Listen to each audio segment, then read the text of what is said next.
Guys, so welcome back to my channel, and today we're gonna be talking about something that I've done for the past few months. I've really liked it. It's been learning Korean, and I feel like learning a new language is a very important skill to have, to learn a new language, to know at least a second language, because there's just so many other people in the world that you'll be able to communicate with.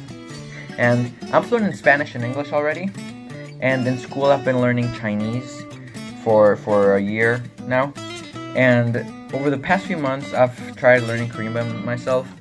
It has been a slow process, but I've been steadily getting there, and I mean I still just know the pretty basics, but so I'm gonna give you guys some tips that will help you to improve your Korean skills, or just to learn any other language in general. So let's get started. Obviously, one of the first things that you should do is to learn how the writing system works. So this is incredibly important, especially in Korean, because if you learn Hangul, which is the Korean writing system, you'll be able to read and write basically anything in Korean, even if you don't know what it means. So it's like in Spanish, you know, you might know like the alphabet, like in English, right? But you have no idea what you're saying. So that's the starting point. And to do this, you can start by just looking up videos online. There's some videos that are super helpful. I can link one of them down in the description. It says how to read Hangul in 5 minutes. Seriously. And there's still a lot of options. There's also apps, but I'll get to that in a bit. A great way to be practicing your Hangul that I found is actually pretty helpful is to think of words in English or whatever your native language is, and try to write it using the characters in Korean. So for example, let's say you want to write television, right?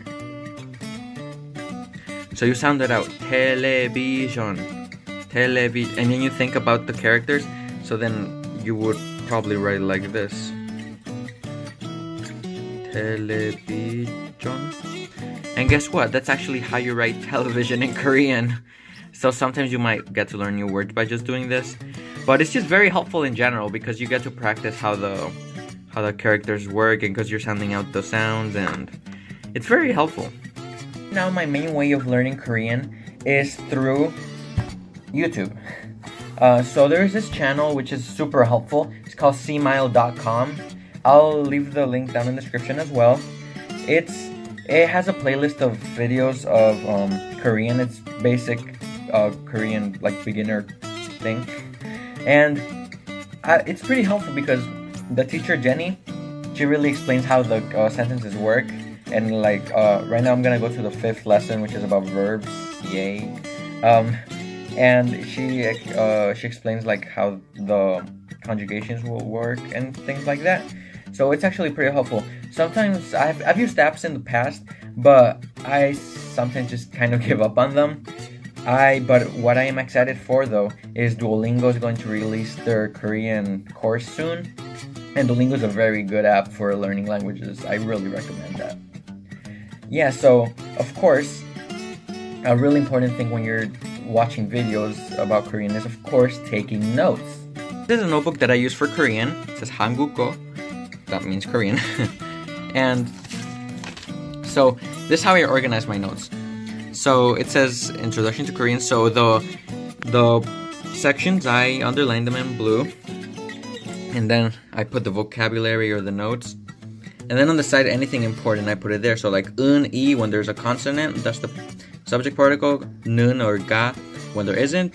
Ieo when there isn't a consonant at the end, and then ieo when there is. So then things like these. And as I was saying, television, as you saw previously, television. So that's how I've been taking my notes. And then here I've talked about location. So here, we are. If you guys got the reference. No, maybe, okay. And here I'm gonna start the verbs section. Finally, one of the most important things I think you can do is to just submerge yourself in the culture of the country of whatever language you're learning. So for example, with Korean, just start watching Korean TV shows, even if it's first with subtitles in them, and then just pay attention to the words. But I think, especially with Korean, this specific to Korean, is to listen to K-pop and watch K-dramas, which is what I've done for quite a long time now. That's actually one of the first few reasons I started learning Korean in the first place. So for example, like I said, We Are. I don't know if you got it. It's a song.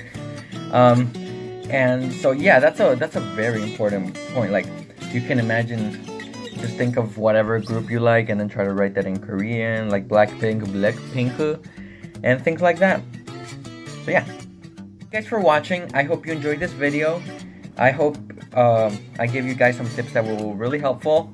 And if you have any other tips that you might want to give out, just leave them down in the comments below, because that's gonna help everyone, and me of course. And so thank you guys for watching. Just likes and subscribe if you want, and if you don't, then go ahead and do whatever you want. Okay, so see you guys. Bye.